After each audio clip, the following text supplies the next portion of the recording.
But I think at some point when we talk about re-ensoulment and re-understanding, we're going to have to flip the Enlightenment adage. You know, when people say that that magic is just misunderstood technology, I would flip that and say Yes, technology is completely. misunderstood magic. My governing theme for pretty much everything which is happening at the moment is that we're running the 17th century in reverse. So just hang on to your hat.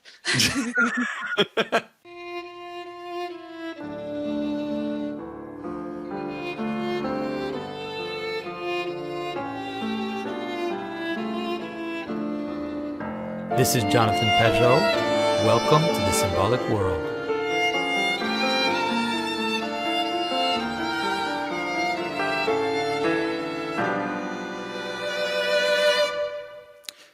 Hello, everyone. I am here with Mary Harrington. Mary is a writer. She was also with me on at ARC speaking about identity and AI, and we had such a great conversation that we thought that we definitely need to dive deeper. And many people in the comments of the video have asked us to dive deeper into the question. So, Mary, thanks for talking to me. Thanks for having me. And so a lot of people really stuck on your vision of what this idea of identity that we have now, how it's kind of downstream from the notion of the soul, and how in some ways it's a degraded idea of the soul. And so I thought it would be a good idea to maybe start with that. Yeah, so I can maybe I can tell the story backwards in terms of how I tried to make sense of it in those terms. So ARC commissioned me to write a paper on identity in the digital age, and I went round in circles for weeks trying to figure out what it was I was even talking about. Because every time I tried to get my head around it, it felt like I was just nailing some jelly to the wall, and it would just go and kind of slip away from me again. And the substance of it just felt nebulous. And eventually, I did what I always do when that happens, which is to try and get a grip on it historically. Go and rummage around in the history and see if what people assume now is different to what people assumed at some other point, and then try and understand it is through time. So I was like, okay, so have we always talked about identity? You know, is this a word? Is this a concept which is familiar and is durable historically? And it turns out that no, not in the very least. It's actually very new. In the sense in which we use it now, which I guess we can dig into, this very nebulous sense of, you know, it's, in a sense, it's the sort of meanness of me. That's what people mean when they say identity now. You know, my identity is, I identify as, and there are these ways in which it's sort of bound up in this idea that where identity is both a thing that we do in creating ourselves, but it's also the thing that we are in some fundamental way. And somehow those two things are not meant to be in contradiction with one another. But and it's just like, I guess we'll probably find a way into that in due course. But this is actually a pretty new formulation, and the term identity in that modern sense doesn't really come into common usage, or at least if you trust Google's Ngram search. This is for anybody who hasn't used Google Ngram. It's a tool that Google makes available with which you can do a keyword search on all the millions of digitized texts that they've scanned from libraries around the world, millions of them over a span of centuries. I mean, they haven't done the scanning over centuries, but the texts themselves span a long period of time. And you can keyword search for the frequency of terms, which is it's a snapshot. It's a crude snapshot, but it's an interesting way of watching an idea come into appear or disappear over time. And identity comes into common usage in the 1960s, and I thought, whoa, that's actually pretty new. Mm-hmm. That's less than 100 years old. So what were we talking about before we were talking about identity? And as I thought about it, I realized that identity it mutates from the self, which is in a sense, if identity is something that feels very nebulous and it's like it's something that we do as much as something that we are. The self is itself kind of it's so you see what I mean about nailing jelly to a wall? You get very quickly tangled in knots. But I came to once you're onto the ground of the self, actually, I thought, oh, good, now I can find some serious academics, proper academics, to help me with this. So brilliant, I've got Charles Taylor who can help me with this. So so I went, this guy knows his onions. Yeah. So I went rummaging in Sources of the Self, which is the masterwork on this theme. And it's a substantial book. And in it, Taylor looks at the emergence of the self really in conjunction with modernity, and he traces it through the ideas of the early modern era philosophers such as Hobbes and Locke, and then the scientific theories of Descartes, and through its evolution in the 18th century, and really the trajectory. What's clear in the sort of overall arc that Taylor is describing is that the transition. The emergence of the self is concurrent with and very closely bound up in secularization, which is to say the withdrawal of the idea of, that the usness of us is in any way bound up in spiritual matters, in our relationship with the divine, our relationship with the transcendent.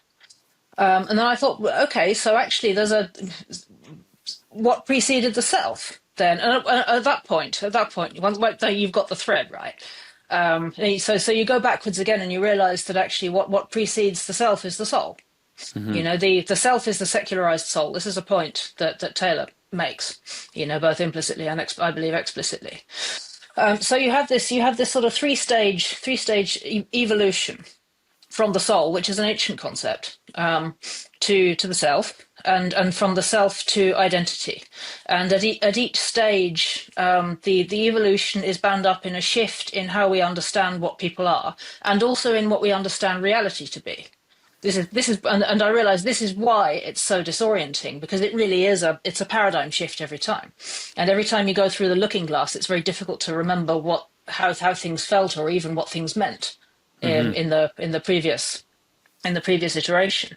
And the other thing that really that struck me, and that I found so interesting and so potent and so thought-provoking, that I'm still processing what it means, is that in each of these iterations is bound up in an information revolution.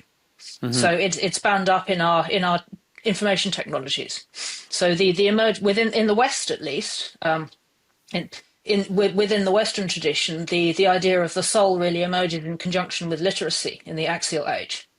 And then it goes through various classical and Christian evolutions, and is elaborated by the early Christian theologians, and becomes there's a whole 1,500 years of incredibly rich philosophy and theology, on the Christian concept of the soul.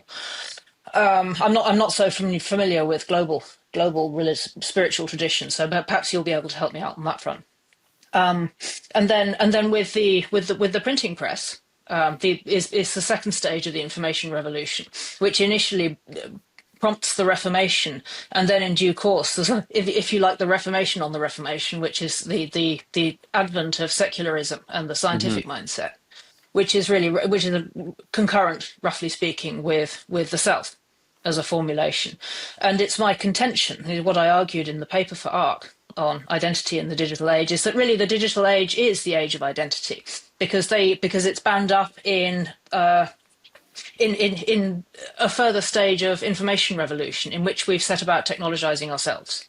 And the emergence of identity as a way of thinking about, as a way of framing what people are, is inextricable from this turn towards, if you like, trying to perfect ourselves through the medium of our technologies, whether those are sort of transhuman interventions in our physiology, in our physical bodies, or sort of emotional technologies such as the therapeutic state, such as therapeutic practices, such as the various programs for self-improvement, or indeed such as the various ways in which people use social media and self-creation through online presence to construct an idealized version of themselves.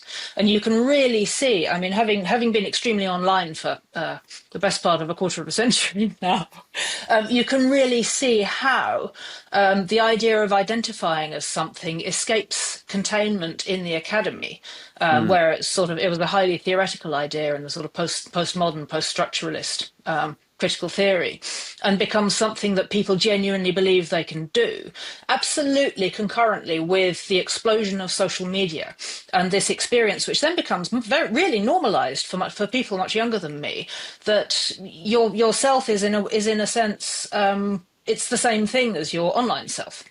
And I mean, and it stands to reason. It seems like perfectly just and legitimate thing from that perspective, that if you can reskin your digital avatar, you should be able to reskin your meat avatar.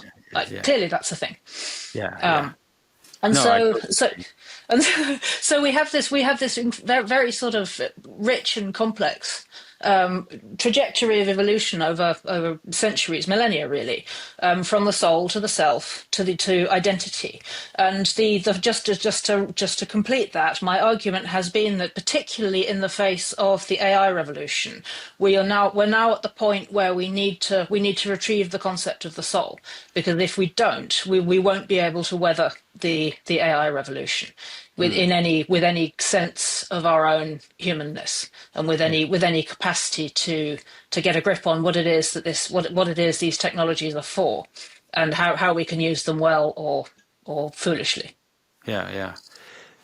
This is it, folks. This might just be the culmination of my life's work. Join me for the Symbolism Masterclass this April 2025. During this course, I'll take you by the hand into the essentials and depths of symbolic thinking. Over 6 weeks and over 18 hours of lectures and Q&As in a concise and comprehensive way, I'll teach you everything about how I think, so that by the end you might see the world anew. This class will not only be an introduction, but also a deep dive into a way of seeing that cuts right through our secular dead end. It reconnects the ancient religious ideas with some of the most cutting-edge notions of complexity developed today. As the world is shaking and changing at an increasingly rapid pace, being able to read the patterns of reality will give you an anchor and a solid sense of what is up and what is down. In this class, we will talk about so many things: about heaven and earth, the sacred and the secular, the Bible, dragons, demons, fairies. We'll explore the surprising value of conspiracy theories, how symbolic patterns are found in movies, in science, philosophy, art. We'll look at the relationship of symbolism to natural selection. We'll look at the basic patterns of the world, of sacrifice, of the center, the margin, the masculine, the feminine, the mountain, time and space, left and right. It will be a synthesis of everything I've covered in the 500 YouTube videos that I put out over the years, and much more as well. Now all in a structure that has one purpose, which is to make you a master of symbolic thinking. This is your opportunity to get to the core of what symbolism is, to ask questions, to test out your ideas, and to make sure you have a strong foundation of the fundamentals, plus getting some hidden gems that I've never shared before. So don't miss out on the live experience and register today. Of course, as usual, patrons at the involved level or plus get 10% off indefinitely, but also if you sign up before April 6th, you can get 15% off with the code MASTERCLASS1. And so I will see all of you in class. I think what you're saying definitely tracks. There's a documentary, it's called Center of the Self. It's pretty long. It's like 4-hour documentary. And it talks about, in some ways, in the 60s, how this self-care and this therapeutic self started to become very popular. And then people really embraced this idea of the therapeutic self.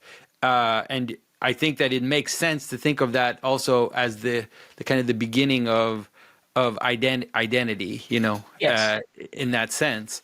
But there's something about the moment that I think, in terms of recovering the soul, which actually could be useful, because the idea of identifying with something is not completely ridiculous, in the sense that there are these external participations that I participate in, right? So it's like I participate in my nation, I participate in my family, I participate in my group of friends or in a club or whatever.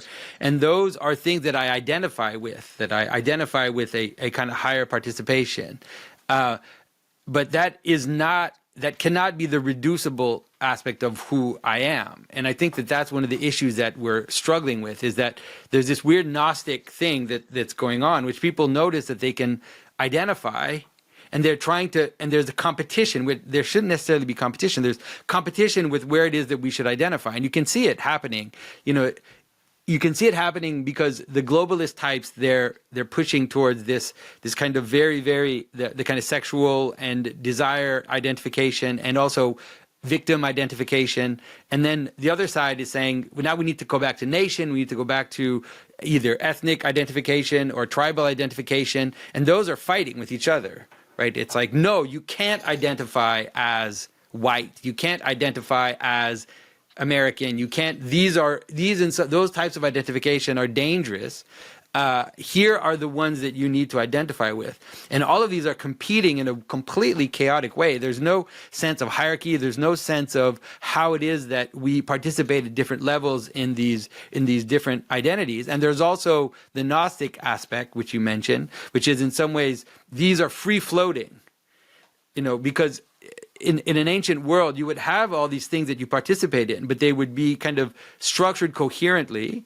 And there is a kind of, there's something to postmodernity which isn't completely wrong, which is this possibility of a kind of intertextual discussion where these different things are discussing with each other, but they're in a hierarchy. What happened in postmodernism is everything becomes free floating, and so you have all this multiplicity, but they're not connected in any way. So the idea of gender, the idea that gender is important and that gender identification is important is not stupid. Like it is important, like for a person as they grow to realize what gender they are and then to participate in that, like to take on certain roles, to take on certain ways of being that function with their gender. But the idea that that's free floating from your body, and that your body floats here and you have gender here, and that these are completely unrelated and they can be negotiated either way, that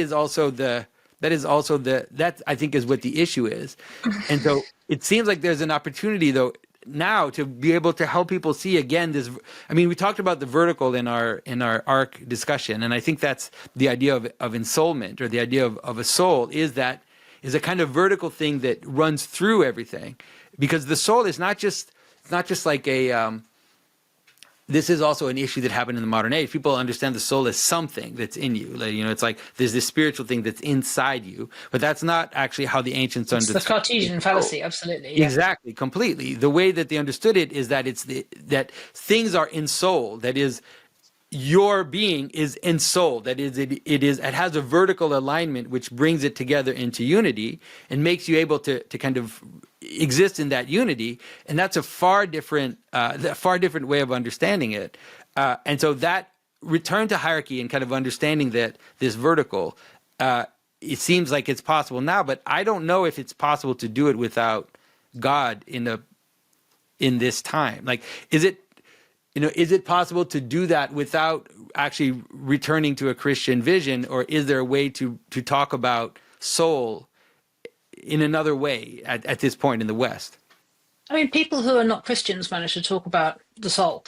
I'm not one of those people, but I gather that it can be done. Just a couple of points. I mean, there are different ways of approaching this. I mean, I think ultimately the leap of faith is not something you can make on anybody else's behalf. That's just how it works. But there are different ways. There are different ways of coming at the question, and one that I found very fruitful just recently, rather than sort of going around the circle on whether or not people should go to church or believe in God or any of that stuff, which, at the end of the day, people are going to do what they do, right?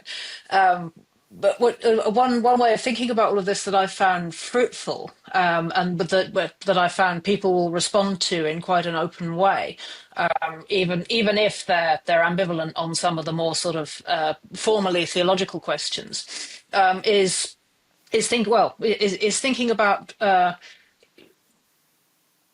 Actually, this goes to your point on postmodernism, but thinking about formal and final cause.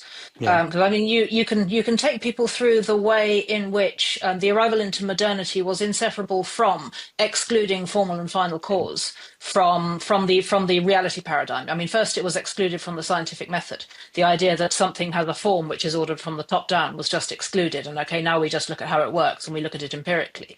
And also the idea that something has a purpose, has a telos which is intelligible to us, was also excluded from the scientific method, in favor of just looking at what's the stuff that this is made of, and what are the chains of events in which it participates, in a much more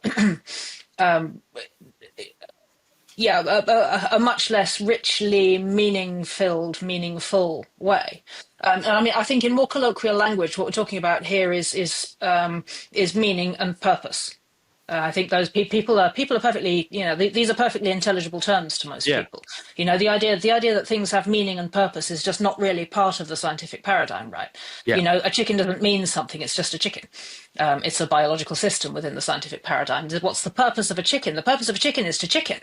And if you explain it to people in those terms, they're like, "Oh, yeah, it's going to chicken's going to chicken, right?"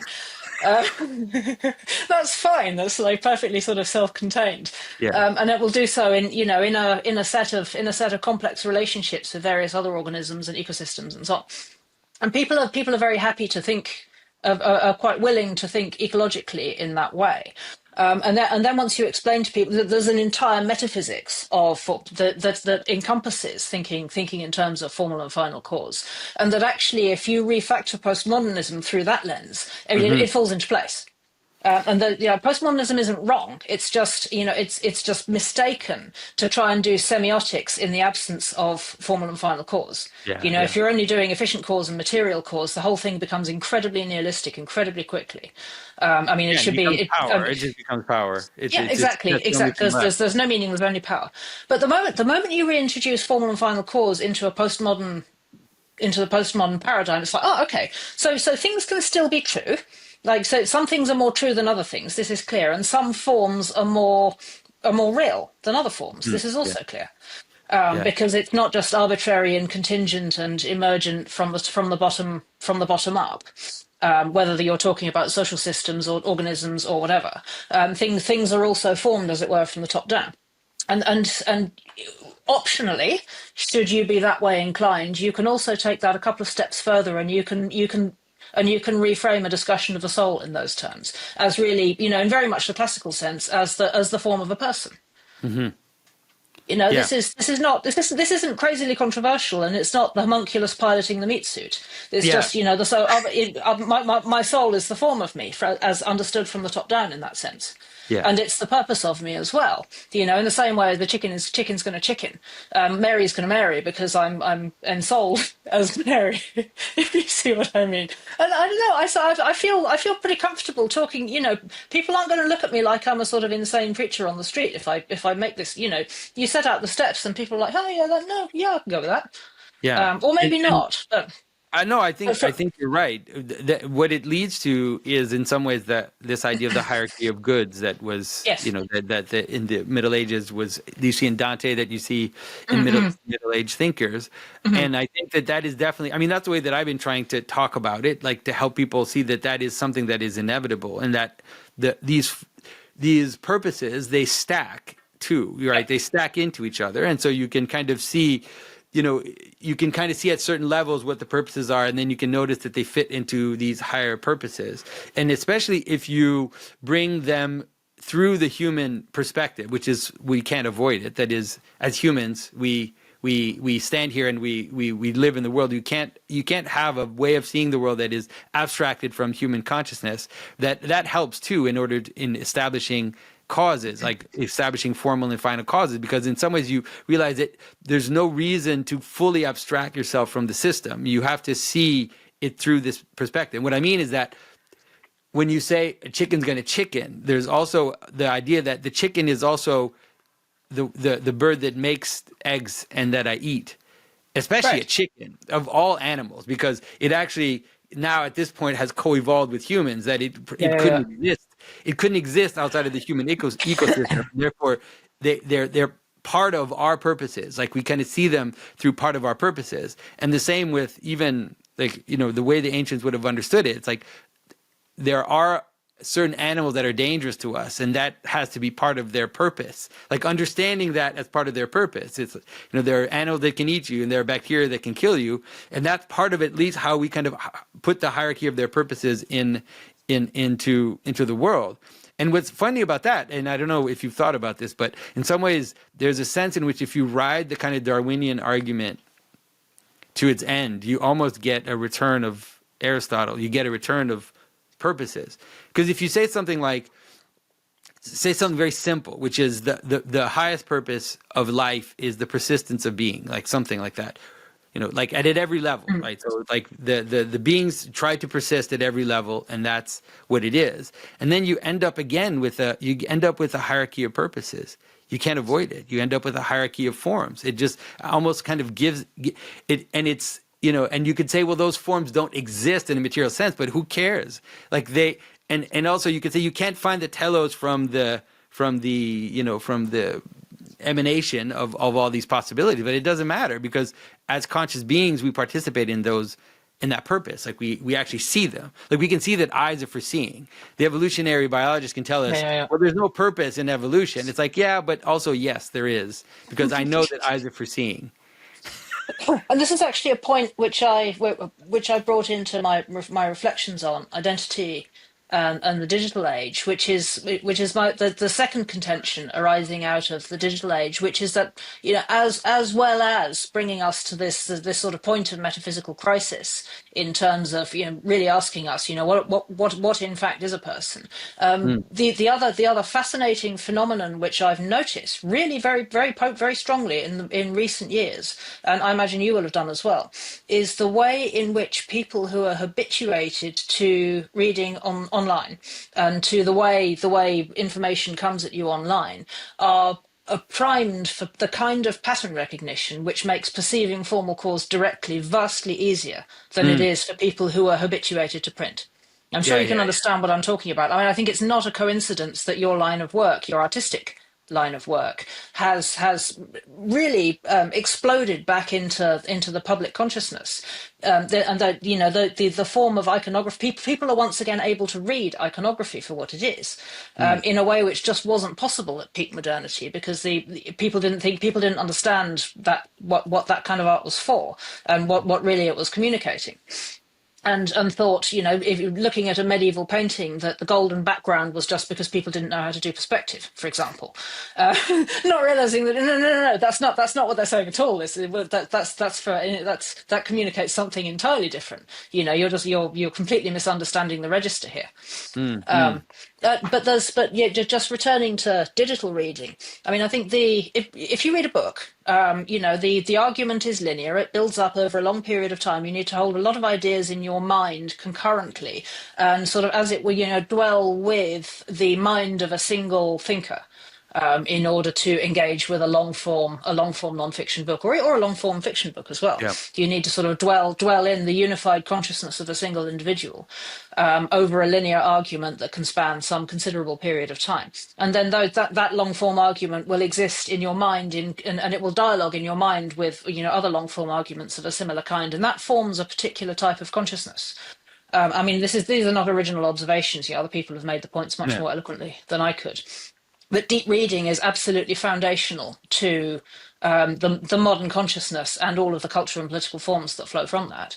But digital reading is completely different, and I say this as somebody who's been a bookworm since I was 4 and who's been extremely online for the last 25 years. I have this kind of strange double consciousness now. But if you consume content on the internet, there's so much of it. It's just like a fire hose, and you stand there in this kind of fire hose of stuff that comes at you, and some of it's just complete nonsense and gibberish or hate or craziness or whatever, and some of it's real gems, and all you can really do is just stand there and trust in your sort of whimsical ability to filter and to catch gems as the torrent comes at you, and to make sense of it as it comes at you.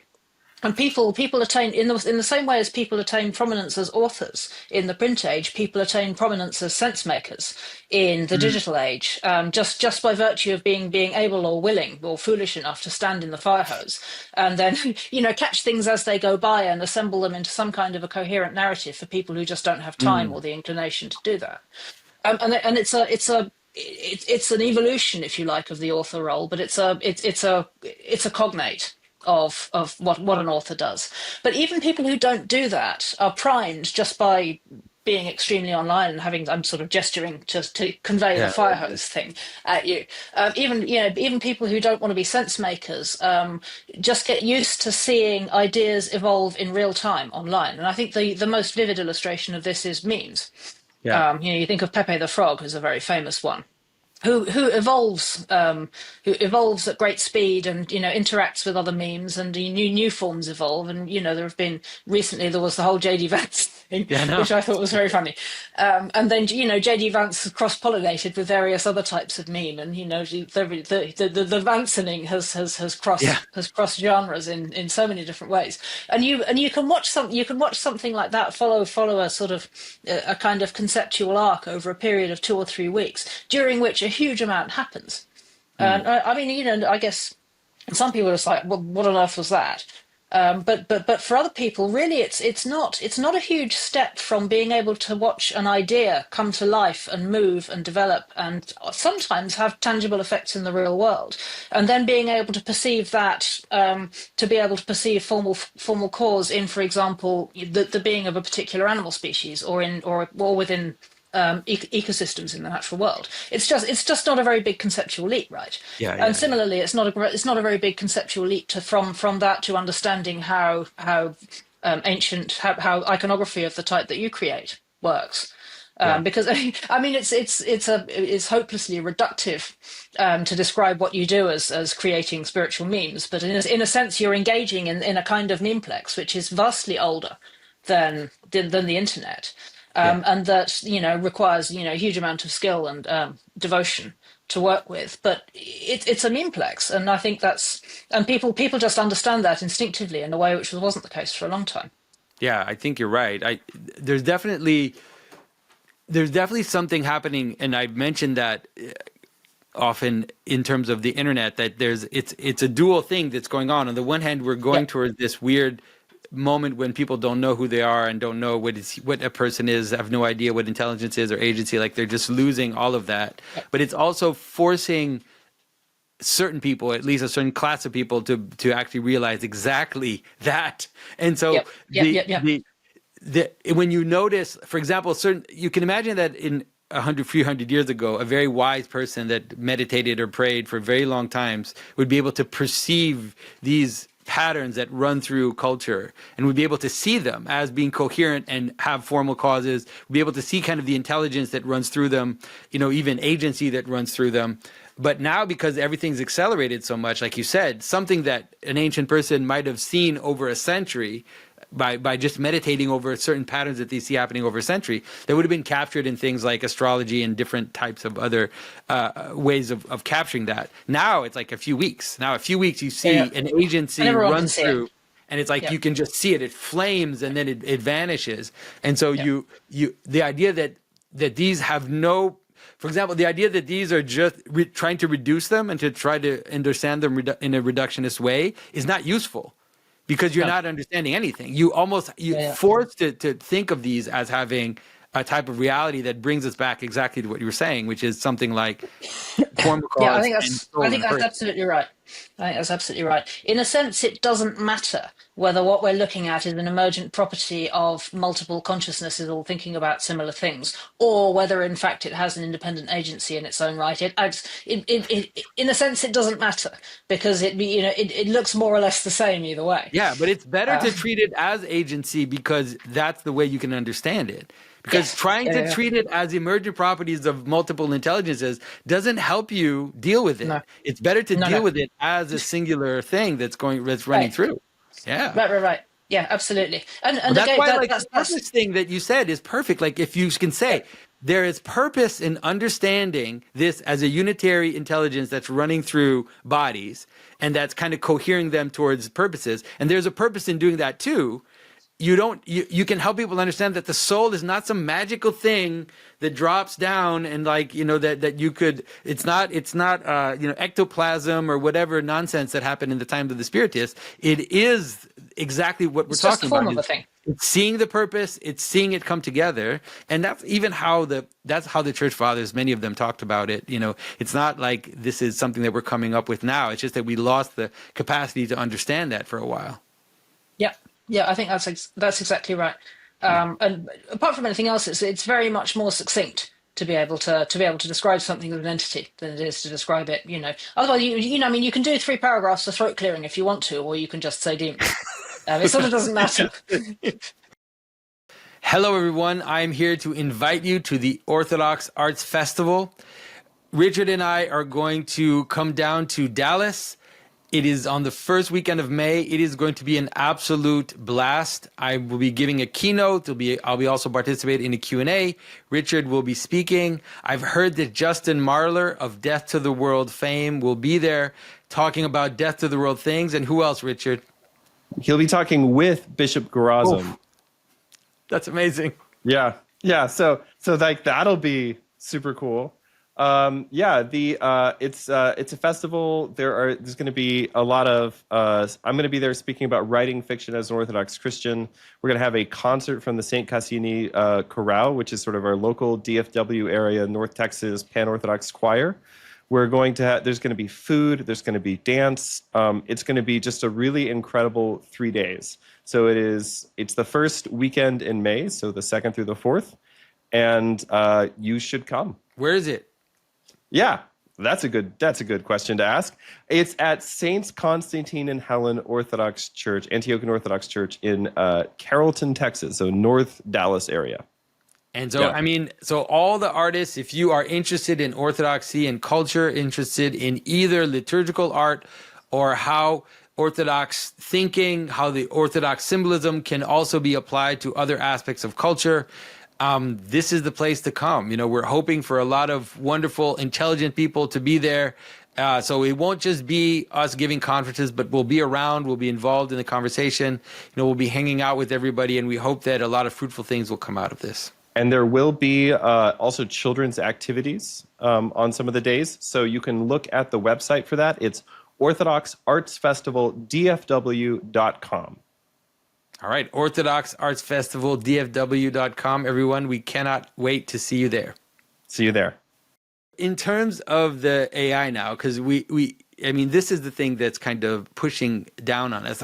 This is something that I didn't really have a chance to ask you, but I do want to know what you think, which is, when I talk to the people that are making the AIs, or when we hear them speak, we hear in the way that they talk about it a great trepidation and fear that this is the most dangerous thing in the universe. We've heard Elon Musk say that, but other people involved in AI have said that. And the question I have for you is, why do you think we're doing this? Like, what it is that's going on in us? Why are we doing this if even the people that are making the thing understand how maybe the positive intended outcome is that we really want to understand what the difference is between comprehension and calculation. I think that would be a sincere, that we want there to be a difference, and we're just going to push the argument all the way until it forces the metaphysical issue. That I think would be a positive intended outcome of AI research. Can we finally conclusively establish whether there's a difference between machine calculation and human comprehension? Because one of the things that I'm thinking about, it's related to what you said, which is in terms of the problem of these floating identifications, because in the AI, what you basically see is the extreme version of that, which is that the AI can capture or, can run through intelligent structures, can run through patterns, but it doesn't have a connection to it at all. Like, you can tell you about cats, but it cannot know what a cat is. Because it doesn't care. It has nothing. It's all a simulation. It really a simulation in the sense that the language relationships have real structures. They're not fake. They have real relationships. But ultimately, there's a complete disconnect with what it is we're talking about. And so it's like we're running the kind of structuralist or even post-structuralist element all the way to the core. Like we're bringing it all the way to the edge where we are looking at something that is representing meaning to us, but has no connection to body. Like, there's no connection to the thing that gave rise to these structures in the first place. Yeah, I think that's right. In a sense, where I find it. In a sense, it's not intelligent. It's not understanding because it's always retrospective. The pattern recognition is always retrospective. It can make inferences about what the pattern might be, but not on the basis of any actual understanding, not on the basis of any comprehension. All it can really do is make predictions based on the existing model that it has. It's not actually seeing or understanding or making inferences based on it's not based on comprehension.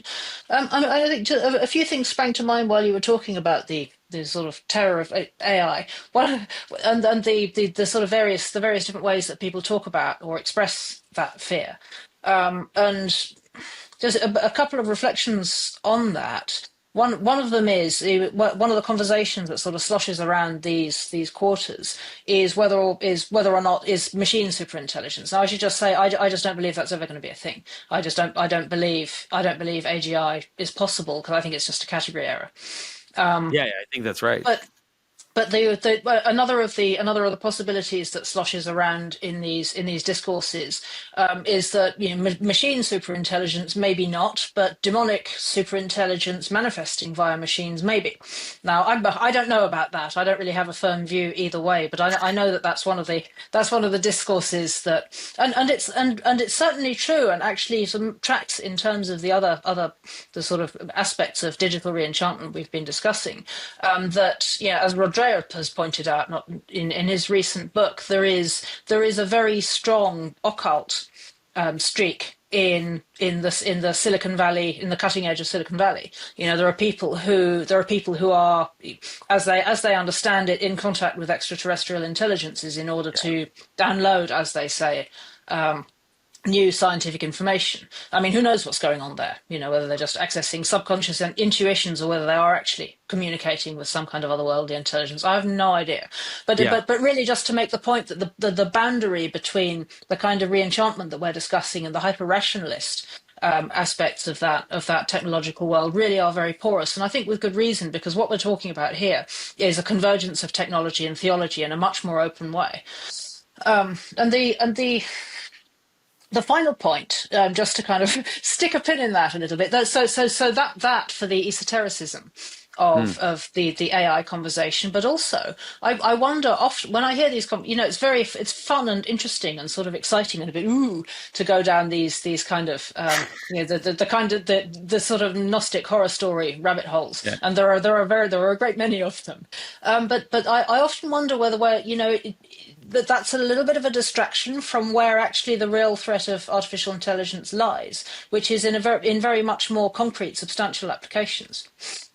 And just to draw an analogy there, which maybe helps to explain what I'm talking about. In the 18th century, there were various inventors created for the time incredibly lifelike automata. There was the Mechanical Turk hoax, and there was a duck which supposedly actually defecated, but was actually made of clockwork. And there were beautifully engineered, incredibly intricate automata, which sort of thrilled people at court, and everyone was very excited about them. And de Vaucanson, who was one of the inventors who created these things, he's famous for having created these automata, but actually the inventions of his which were more influential in terms of changing the world were very much more mundane innovations which powered the Industrial Revolution. Mm-hmm. And I think that's really how we should be thinking about artificial intelligence as well. Not in terms of some sort of super intelligent thing or a channel for demons or whatever. Although, who knows? But but actually, where concretely we should be thinking about, what happens when autonomous robots are normal in war. I think those are what happens. How is this going to change everyday work for normal for the little guy? And there are concrete policy and human questions which we could be thinking about in a much more granular way, in a much more practical way.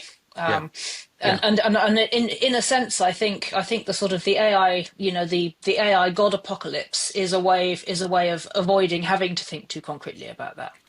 No, but there are connections between the two way of seeing them. One of them is captured mythologically when you think of the idea of the AI being like a big Ouija board, that's kind of taking our collective intelligence together in order to catch something that we can't think of individually, and that is not a completely ridiculous, that's probably how our Ouija board functions, right? It's like there are some aspects of us, if we come together. There's the same way that you can have teamwork. Like when you have teamwork, you have something more that appears when several people are working together. And so a Ouija board does that in terms of meaning, and it's trying to kind of catch something that is more than the sum of the parts. And the AI can definitely do that. Now, the story of the genie and the lamp is the best way of kind of understanding it, because what the AI does is it adds power. That's the best way of understanding it. It's adding intelligent power to something. And because the AI is not agentic itself, like you said, there's no such thing as there won't be AGI, because it doesn't care. It doesn't have a wish. It takes our wishes, right? That's the idea. It's like it actually amplifies the desires of people. And that is, by the way, related to the demons. So that's how we understand demons in the Christian tradition. We understand demons as cosmic versions, or like cosmic kings or princes of things that make us go awry. Right. So we have in us, we have an aspect like, let's say, anger in you. And there's a cosmic aspect of that. And that cosmic aspect is the one that is beyond my individual manifestation of it. It's a cosmic version. I don't know what to say. It's like it's anger itself. It's anger in the way that it parasitizes on humans. And the idea that that's not happening in AI, it's like, well, that is what AI is doing. Like it is exactly doing that. And the genie in the lamp is a great example, because one of the things that happens with demons is that they give you what you want, but they don't let you see the side effects, or they don't let you see that if I add power to this desire you have, then all these other things are going to come with it, but that you don't know what they are yet. And it's a kind of you're blinded by desire. You're blinded by and that's also the thing that AI is doing all the time, is that it's actually adding infinite power, like the genie's lamp, to our desires. But we don't know what those desires lead to, because we are only focused on what it's giving us now. We're only focused on the mammon. We're only focused on the money or on the increase in power, but we don't see the side effects. And as we increase it, the side effects just keep getting bigger and bigger. And that is, so I think the idea, there's a connection between the demonic aspect of the idea that AI could be something that's catching demons, traced mythologically, and just technically understanding what AI is doing to our desires and to our wishes, and how it's capturing them and increasing in their power. I think it's a coherent connection. I found myself coming back again and again to Goethe's story about the sorcerer and his apprentice. Yeah. In a sense, catching the two sides of the digital revolution. You know, on the one hand, there's the sorcerer who seems to have this kind of magical capacity to control, you know, and just, you know, things happen by magic. You know, I can go for a run around a city I've never been to before. And my headphones will tell me which direction to take next, because transmitted from my phone via satnav. And you know, it might as well be magic. And there's this incredible sense of frictionless. You know, I can travel thousands of miles through the air without ever taking my purse out, because I just do everything via my phone. Beep beep beep. You know, there's a very sort of magical and very really intoxicating sense of frictionless control. And then the other side of it is this sort of infinitely ramifying chaos, as the apprentice has a go at casting the spells, and then he doesn't quite know how to stop them, and then they multiply and they concatenate on themselves, and then I don't know, you have planes falling out of the sky because something has gone wrong with the system somewhere, or you know, and that's had a knock-on effect with some other system somewhere else, and nobody really knows quite how to quite how to unscramble whatever it is that's got scrambled. Or, you know, you set a meme in motion that causes a revolution halfway around the world 3 years later because complicated things have changed, or whatever. But somehow there's a sense that this frictionless control also produces a dividend of very uncanny chaos, and the two I think really go together in a way which is just the new normal, and we're just going to have to get used to it. Yeah. But I think at some point when we talk about re-ensoulment and re-understanding, we're going to have to flip the Enlightenment adage. You know, when people say that that magic is just misunderstood technology, I would flip that and say technology is misunderstood magic. You know, it's like the magic shows you the purpose. My governing theme for pretty much everything which is happening at the moment is that we're running the 17th century in reverse. So just hang on to your hat. Yeah, that makes a lot of sense. Well, listen, this is why the Puritans are all turning Catholic. Yeah, It's yeah, because we're running the 17th century in reverse.